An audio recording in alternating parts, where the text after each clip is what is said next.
So graphing inverse trig, what you really need to think about here is whether or not you've got any translations or dilations to the inverse trig, and also just the basic look of the inverse trig without those translations and dilations, so you know what you're doing. Also if you've got any reflections as well, so we'll look at that. Now what I've put underneath here for this question, I've also put down the part from your formula sheet that has the domain and range for all the inverse trig functions, so we can use that to help us out. So the first question says, sketch the graph for each of the following for their maximal domain, and we're looking at inverse cosine. Now you can see from the little box above that inverse cosine, the graph of inverse cosine, the domain, needs to be between -1 and 1. Now that's assuming that we have like an x in here. We don't have an x, we've got 2 minus 3x. So that means that this angle, 2 minus 3x, has to be between -1 and 1. So what we're going to do is rearrange that expression, which is going to be two inequalities, to find what x actually has to be in between.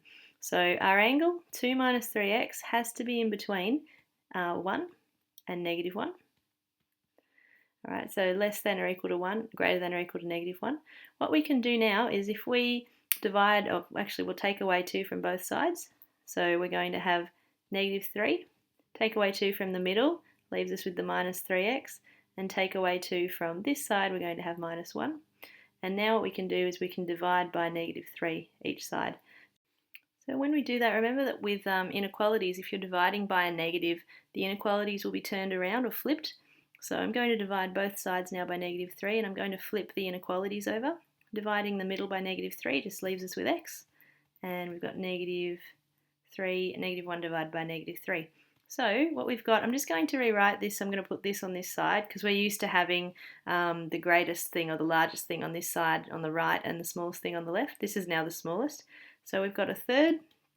It's less than, so x is less than or greater than or equal to a third, and less than or equal to 3/3, which is 1.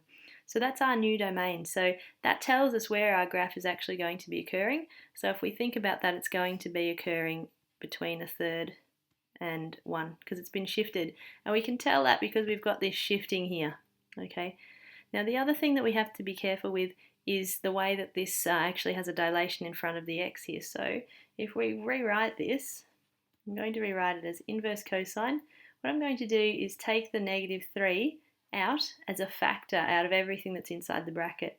So that's an x, and also here, because this is a positive, this will be -2/3.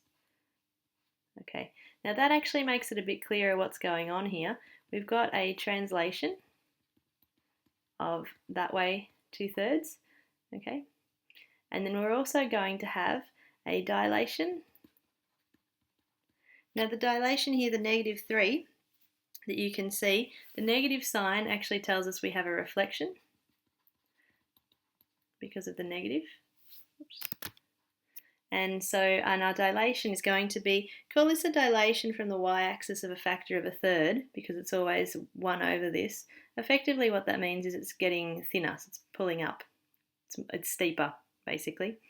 So on our reflection here also, we know that our original cosine graph has this kind of look to it, where it looked like that before. For our new one, because we've got a reflection here, so in this inverse, and because of this negative sign, our graph is actually going to look reflected like this. It's actually going to have a different shape. We know as well that because of the translation, we're going across to start at 1/3. So the basic shape of our graph is going to look like that. Okay. What we need to know as well is our range. Okay. Now, having a look at this, you can see that all you've done here is you've dilated or stretched, and you've reflected and you've translated. You haven't changed anything to do with the amplitude here. There's nothing out the front of the inverse cosine to change the amplitude. And you can always check as well by substituting these values back in.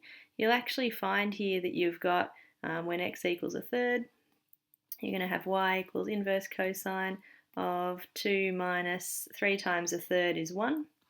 So it's inverse cosine of 1, which we know is 0 or 2 pi. Well, 0 makes sense here. And then when x is 1, again we substitute that into 2 minus 3x, so you'd have inverse cosine of 2 minus 3, which is inverse cosine of -1. And what that's saying is what angle for cosine gives you -1? Well, that's over at pi.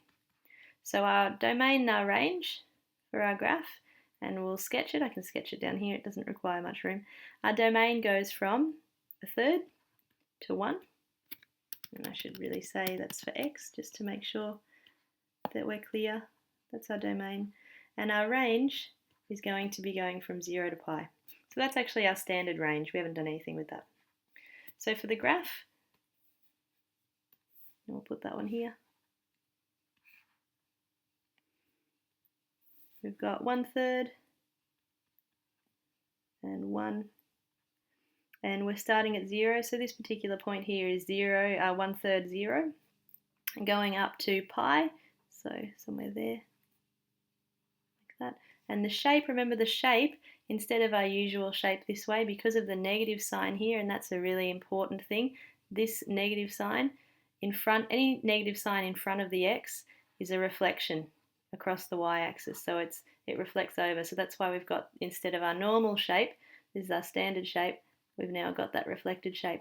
So we've got this kind of shape like that, okay?